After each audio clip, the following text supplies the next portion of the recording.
The spaceship landed gently on the special pad built for alien visitors at Northwestern University in Chicago. The ship was smooth and oval-shaped, with faint blue lights glowing along its sides. It was early morning, and the sun was just rising, over Lake Michigan. A small group of humans waited nearby, excited but nervous. Professor Alan Wright checked his watch for the 5th time. He was a tall man with gray hair and glasses. Next to him stood his 4 graduate students, Samantha Jones, Frank Martinez, Lisa Campbell, and Daniel Rogers. They had been chosen to work with the alien students arriving today. "Remember," Professor Wright said, "these aliens are from the best school in the galaxy. They know a lot about space creatures, but very little about Earth. Be patient with them." "Idiot." Ship's door opened with a soft hiss. A ramp extended to the ground. The first alien to step out was Zixta. Zixta had blue skin and 6 long tentacles instead of arms. 2 large black eyes blinked in the morning sunlight. "Greetings, Earth scholars," Zixta said through a small device hanging from what looked like a neck. The journey was long but comfortable. Next came Corva, who walked on 2 legs but looked like a standing lizard. Corva had green scales that shimmered in the light and a long tail that swished back and forth. Yellow eyes with thin black pupils studied the humans carefully. The 3rd alien floated rather than walked. This was Nev, a being made of crystal-like parts that caught the sunlight and broke it into tiny rainbows. Nev had no mouth but somehow produced a sound like wind chimes when speaking. "Your atmosphere is thicker than we expected," Nev said. "But it is acceptable." Pharrell came forth, moving inside what looked like a clear bubble. Inside the bubble was only swirling gas in shades of purple and pink. The bubble itself seemed to be the container that held Pharrell together. Last came Thulm, who had no fixed shape at all. Thulm looked like a moving puddle of silver liquid that formed temporary arms, legs, or other shapes as needed. 2 spots that might be eyes appeared on the surface. Professor Wright stepped forward. "Welcome to Earth. I'm Professor Alan Wright, and these are my students.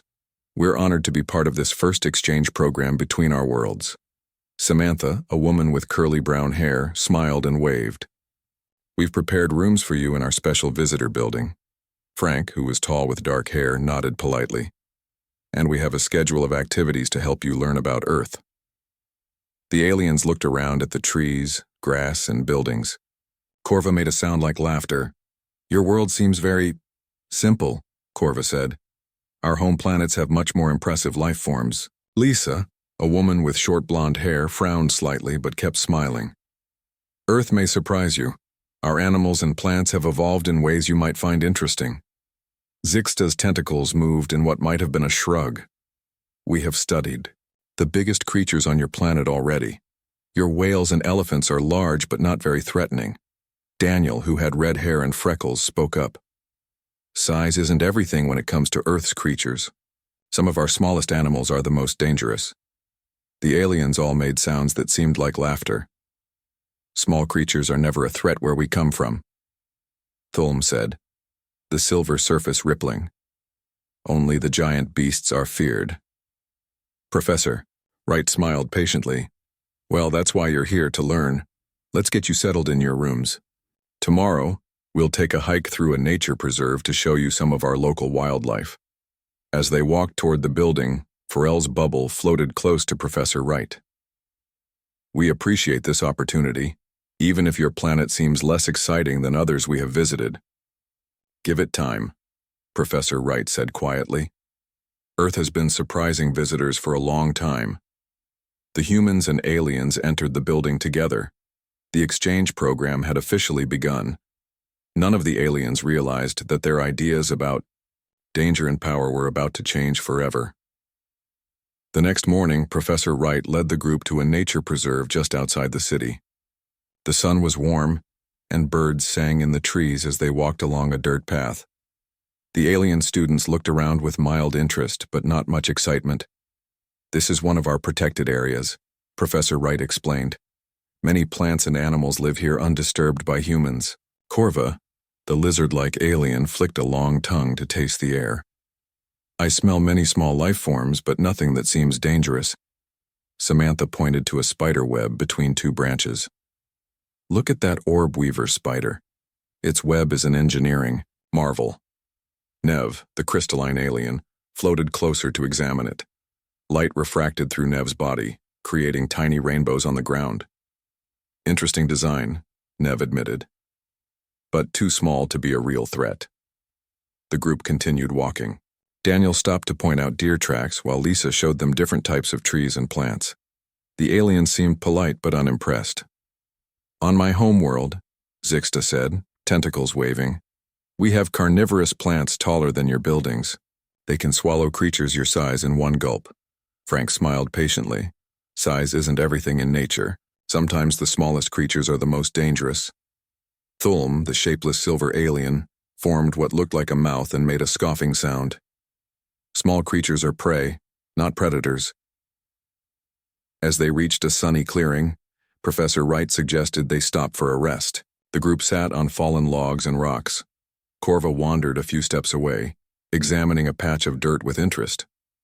What are these tiny red dots moving in the soil? Corva asked, bending down for a closer look. Daniel jumped up quickly. Careful, those are fire ants, don't disturb their... But it was too late. Corva had already poked the anthill with a clawed finger. Immediately, dozens of angry ants swarmed onto Corva's hand. Such tiny things. Corva laughed. What could they possibly... The laugh turned into a surprised yelp. Corva jumped back, shaking a hand now covered with ants. They're biting and it burns! The other aliens watched with surprise as Corva began to scratch frantically at the scaly skin, which was turning darker green in patches. Help me get the ants off, Samantha said, rushing to Corva. Frank grabbed a water bottle and helped rinse the ants away. Professor Wright quickly pulled out a small first aid kit from his backpack. Corva is having an allergic reaction. This happens sometimes with insect stings and bites. He administered an antihistamine spray on the affected areas. Corva's breathing, which had become rapid and shallow, slowly returned to normal. What were those creatures? Pharrell asked from inside the protective bubble, floating a safe distance away. Fire ants, Lisa explained. They're social insects that defend their colony with painful stings. They inject venom that burns. That's why they're called fire ants. Zixta's tentacles curled in what seemed like concern. Such small things cause this reaction? This is nothing, Daniel said. Fire ants are troublesome, but not nearly as dangerous as some of our other insects. Back at the laboratory an hour later, Professor Wright prepared slides for the microscope. Corva sat nearby, still looking uncomfortable, but much better. Today you had your first encounter with Earth insects, Professor Wright said, adjusting the microscope. Fire ants are just one of thousands of insect species that can defend themselves against creatures much larger than they are. He invited them to look through the microscope at an ant he had collected. The aliens took turns examining it. Notice the powerful mandibles, Professor Wright pointed out. And the stinger at the rear. This little creature can lift 20 times its own weight and fight enemies hundreds of times its size. The alien students exchanged glances.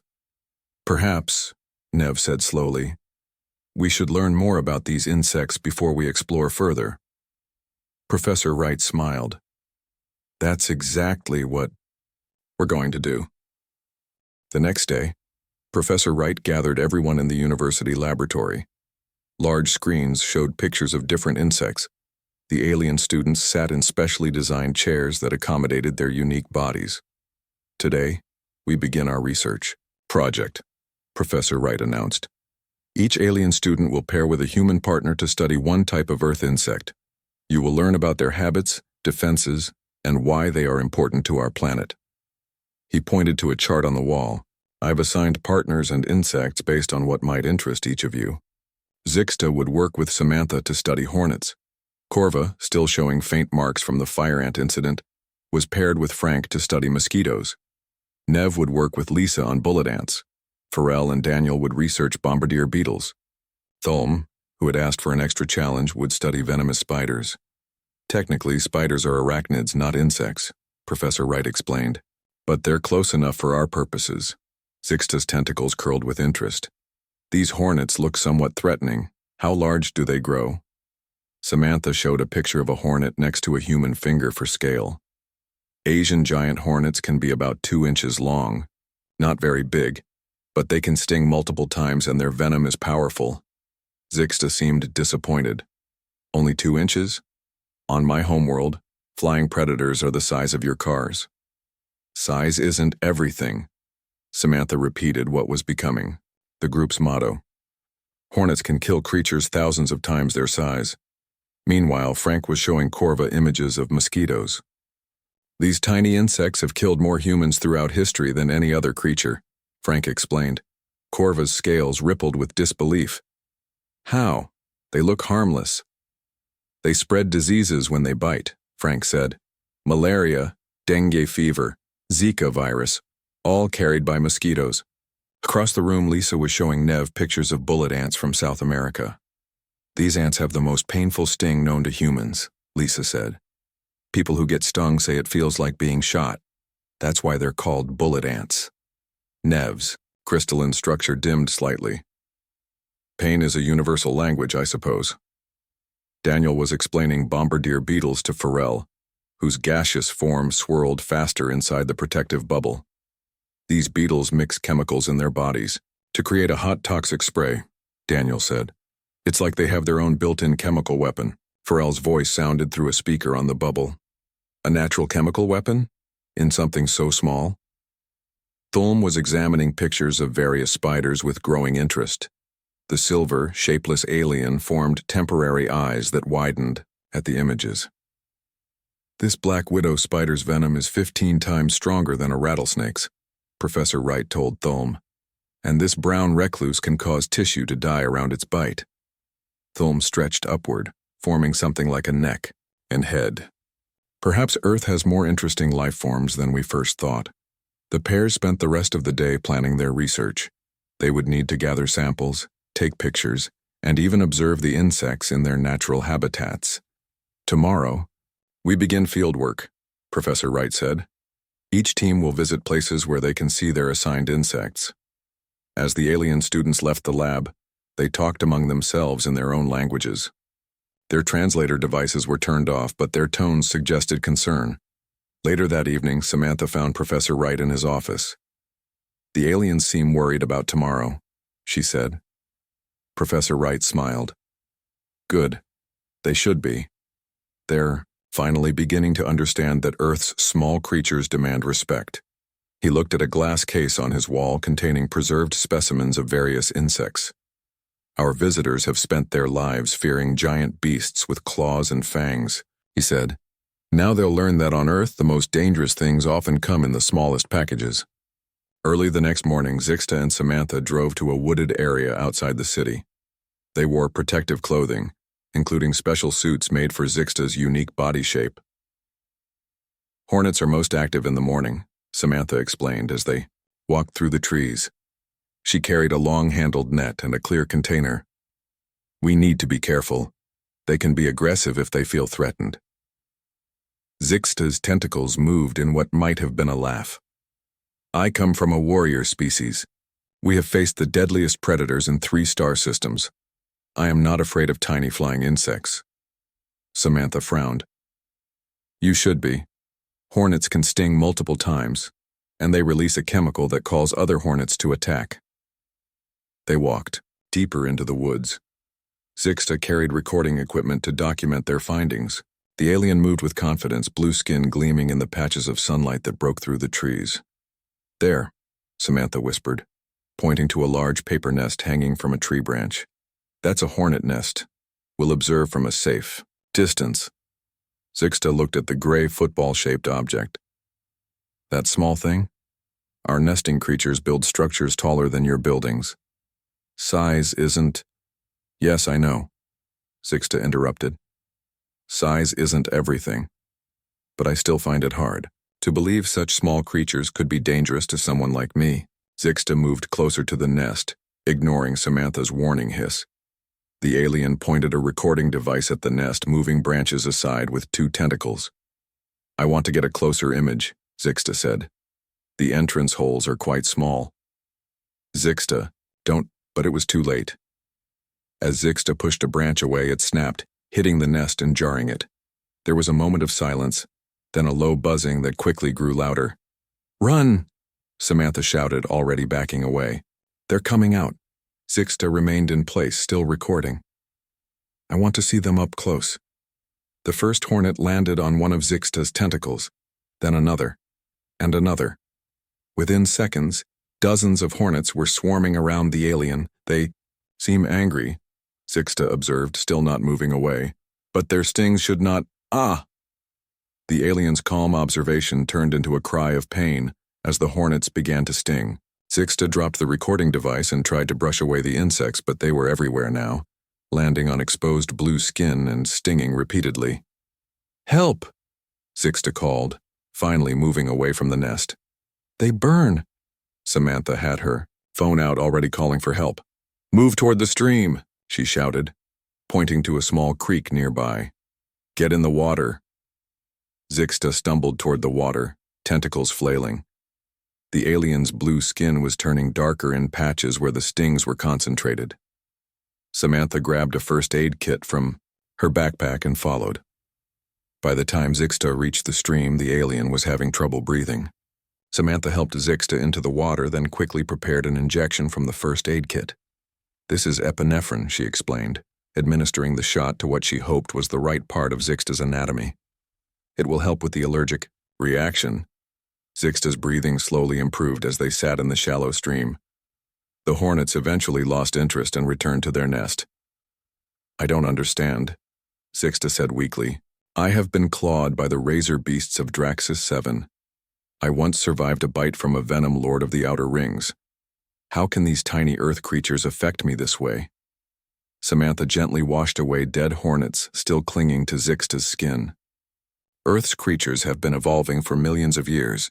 Our insects have developed venom that can affect almost any biological system, even alien ones apparently." Later, at the University Medical Center, the other alien students gathered around Zixta's bed. They looked at their fellow student with new concern in their eyes. "Perhaps," Corva said quietly. "We were too quick to judge Earth's wildlife." Professor Wright nodded. "This is just the beginning of your education. There's much more to learn about Earth's insects." Zixta looked at the sting mark slowly fading on blue skin. "And much more to fear, it seems." A week after the hornet incident, all the research pairs gathered in the university laboratory. Each team had been studying their assigned insects and prepared to share their findings. The room was filled with microscopes, specimen containers, and large screens showing detailed images. Professor Wright stood at the front of the room. "Today, each pair will present what they've learned. This will help us all understand the unique adaptations of Earth's insects." Daniel and Farrell went first. Daniel placed a small glass container on the table. Inside was a black beetle about half an inch long. "This is a bombardier beetle," Daniel explained. "It looks ordinary, but it has an extraordinary defense system." Farrell's gaseous form swirled nervously inside the protective bubble. "Show them what it does." Daniel gently prodded the beetle with a soft tool. Suddenly, the beetle sprayed a visible mist from its rear end, accompanied by a small popping sound. "The bombardier beetle mixes chemicals in its body that create a boiling, toxic spray," Daniel explained. "The spray is hot, about 100 degrees Celsius, and can burn predators." Farrell moved the bubble closer to the screen, which showed a diagram of the beetle's internal chambers. The most remarkable aspect is the beetle's control system. It keeps the chemicals separate until needed, then mixes them precisely to create the defensive spray. The alien's voice sounded impressed. "On my home world, we use similar principles in our most advanced weapons. This tiny Earth creature developed it naturally." Next, Lisa and Nev presented their research on bullet ants. Lisa showed microscope images of the ant's mandibles and stinger. "The bullet ant has the most painful sting of any insect," Lisa said. "On the Schmidt Pain Index, which measures insect sting pain, it rates the highest possible score." Nev's crystalline body refracted light as the alien spoke. "The venom affects nerve cells, creating intense pain that can last for hours. Humans who experience it say it feels like being shot by a bullet." Lisa played a video of a bullet ant attacking a much larger, Spider. Their attack strategy is direct and effective. They don't hesitate to attack creatures many times their size. Corva and Frank presented their findings on mosquitoes. Frank displayed a world map with colored areas showing disease spread. Mosquitoes have killed more humans than all wars in history combined, Frank explained. They spread diseases like malaria, dengue fever, and Zika virus. Corva, the reptilian alien, pointed to microscope images of mosquito mouthparts. Their feeding apparatus is remarkably efficient. They can pierce skin, inject anticoagulants, and extract blood without the victim noticing until it's too late. Frank nodded. Female mosquitoes need blood to produce eggs. They can detect human breath and body heat from over 100 feet away. Thulm, the shapeless silver alien, had formed appendages like arms to point at images of different spiders. Spider venom contains complex proteins that target nervous systems. The Black Widow's venom is particularly impressive. It's 15 times stronger than rattlesnake venom. Thulm showed video of a spider wrapping prey in silk. Their silk is another remarkable adaptation. Pound for pound, spider silk is stronger than steel but incredibly lightweight. Finally, Zixta and Samantha presented their hornet research. Zixta still had faint marks on blue skin from the stings but stood proudly. Hornets are social insects with complex communication systems, Zixta explained. When threatened, they release alarm pheromones that call their nestmates to attack. Samantha showed images of hornet venom under a microscope. Their venom contains enzymes that break down cell membranes. It also has chemicals that attract more hornets to the same target. After all presentations were finished, the alien students gathered together, speaking quietly among themselves. Professor Wright noticed their changed behavior. They were more respectful, more cautious. "What have you learned from today's presentations?" he asked the group. Zixta's tentacles moved thoughtfully. "We have learned that evolution on Earth took a different path than on our worlds. Your planet created small creatures with perfect weapons, while our planets created large creatures with brute strength." Professor Wright smiled. "And which do you think is more dangerous now?" The alien students looked at each other. "The small ones," they answered together. Despite the growing respect the alien students had for Earth's insects, Thulm still maintained an air of superiority. The silver shapeless alien formed what looked like arms crossed over a chest during the next meeting. "Your insects are impressive for their size," Thulm admitted, "but they would not survive against the predators from our homeworlds." Professor Wright raised an eyebrow. "That sounds like a challenge." "Perhaps it is," Thulm replied, the silver surface rippling. "We have brought samples of juvenile predators from our worlds. They are small and harmless compared to the adults, but still formidable by Earth standards." The other aliens nodded in agreement. They had each brought contained specimens as part of their study materials, young versions of famous predators from their home planets. "I propose a field test," Thulm continued, "a controlled experiment comparing our specimens to your Earth insects." Professor Wright thought for a moment, then smiled. "I accept your challenge. We'll design a proper scientific experiment to compare hunting efficiency, survival strategies, and adaptive responses." The next day, they gathered in a special laboratory designed for controlled ecosystem experiments. 5 large transparent chambers had been set up, each containing a different microenvironment with plants, soil, and small prey animals. Each chamber will host 1 Earth insect species and 1 alien juvenile predator, Professor Wright explained. "We'll observe their interactions over 24 hours. In the first chamber, they placed a praying mantis and a small 6-legged creature Zixta called a blade runner, a juvenile predator from the Keelian homeworld. The blade runner had razor-sharp legs and 2 sets of jaws. The second chamber received a colony of driver ants and a young sand striker from Corva's planet, a creature that could burrow underground and ambush prey. The third chamber housed Japanese giant hornets and a flying predator from Nev's crystalline world, a creature that could change colors to match its surroundings. The fourth contained bombardier beetles and a small hunter from Pharrell's gaseous home world, a creature that moved like flowing water and could squeeze through tiny spaces. The final chamber held a colony of leafcutter ants and a juvenile morphling that Thulm brought, a smaller version of a creature similar to Thulm's own species. The experiment begins now, Professor Wright said, activating recording equipment.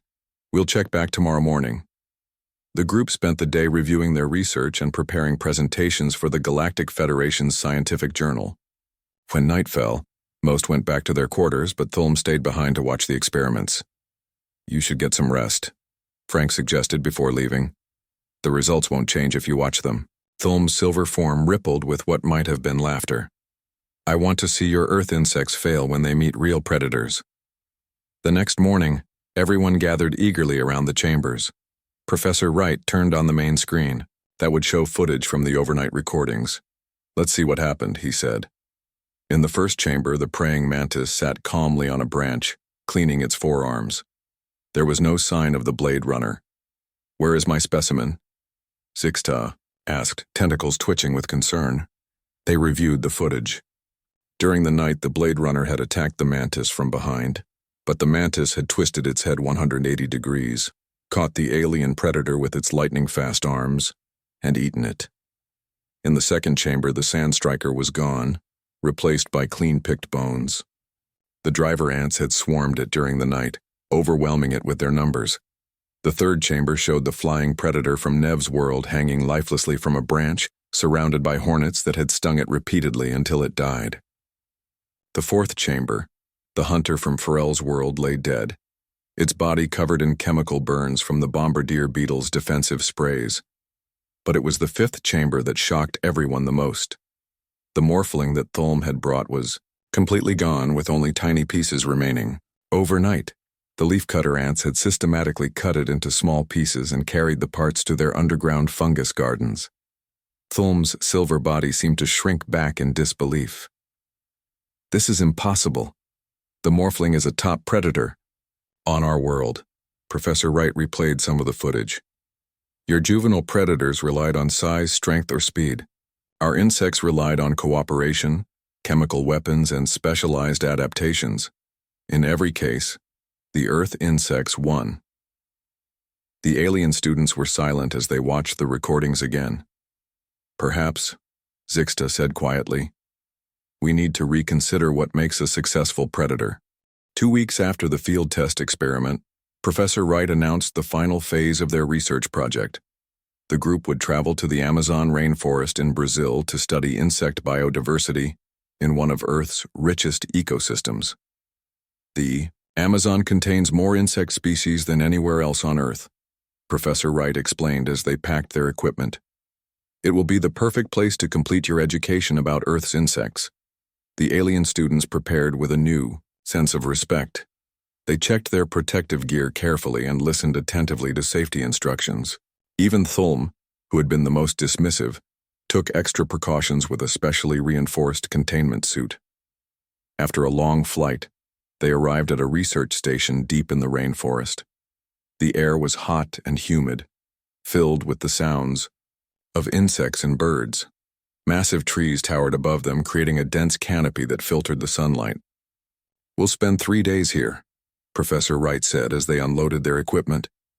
Stay with your research partners at all times and follow all safety protocols. On the first day, each pair ventured out to collect specimens and data. Despite their careful preparation, the alien students faced unexpected challenges. Nev, the crystalline alien, discovered that the light refraction through its body attracted swarms of insects. Butterflies, beetles, and flying ants were drawn to the rainbow patterns Nev created in the dappled forest light. They seem to think I'm some kind of flower, Nev said to Lisa as they tried to brush away the growing cloud of insects surrounding them. My containment field can't repel all of them. Lisa helped Nev apply a special coating to reduce the light refraction. Even beautiful things can attract danger in the rainforest, she explained. Meanwhile, Corva had fallen ill despite all vaccinations. The reptilian alien lay in the medical tent, scales pale and breathing labored. A mosquito somehow got through a gap in your suit, Frank explained, checking Corva's vital signs. Even with your alien biology, the parasite it carried affected you. Corva looked up weakly. On my world, parasites are large enough to see. How can something so small cause such illness? Frank administered medication. Earth parasites have evolved to be nearly invisible but incredibly effective. That's what makes them dangerous. Pharrell faced different problems. The gaseous alien's containment bubble had been compromised by tiny beetles that bore through the material. These beetles can chew through almost anything, Daniel explained as he helped Pharrell transfer to a backup bubble. They evolved to eat wood, but they'll try their mandibles on any new material they encounter. Pharrell's gas swirled, anxiously. Even our most advanced materials are not safe from your Earth creatures. Thulm and Professor Wright were studying a massive ant colony when a sudden tropical storm hit the forest. Heavy rain and wind separated the research groups, forcing them to seek shelter wherever they could. Samantha and Zixta found themselves trapped on the wrong side of a suddenly flooded stream. Night was falling and the forest grew darker. "We need to find shelter and wait for morning," Samantha said, looking around at the unfamiliar terrain. Zixta's tentacles twitched nervously. "There are insects everywhere. I can feel them moving in the darkness." Samantha nodded. "Yes, and we need to be careful, but I know how to navigate this environment safely." She quickly built a simple shelter using large leaves and branches, then created a protective boundary using a special repellent. Inside their makeshift camp, she lit a small chemical light. "The repellent will keep most insects away," she explained, "and we stay inside this boundary until morning." Through the night, they could hear the sounds of the forest, the constant buzz, chirp, and hum of millions of insects. Occasionally, something large would crash through the undergrowth, but it always moved away from their position. When morning came, rescue teams found all the separated groups. The human students had protected their alien partners through the night, navigating the dangers with practiced ease. As they gathered back at the research station, muddy and tired but safe, the alien students looked at their human partners with new appreciation. "You live on a world where the smallest creatures are often the deadliest," Zixta said to Samantha. "No wonder humans are so resourceful and cautious." Professor Wright smiled. "We evolved alongside these creatures. We learned to respect even the smallest life forms because we know how dangerous they can be." 1 month after their return from the Amazon, the alien students gathered in the university's grand lecture hall. The room was filled with scientists, students, and even representatives from the Galactic Federation who had traveled to Earth for this special presentation. Professor Wright stood at the podium, smiling with pride at his students, both human and alien. Large screens behind him showed images of the insects they had studied.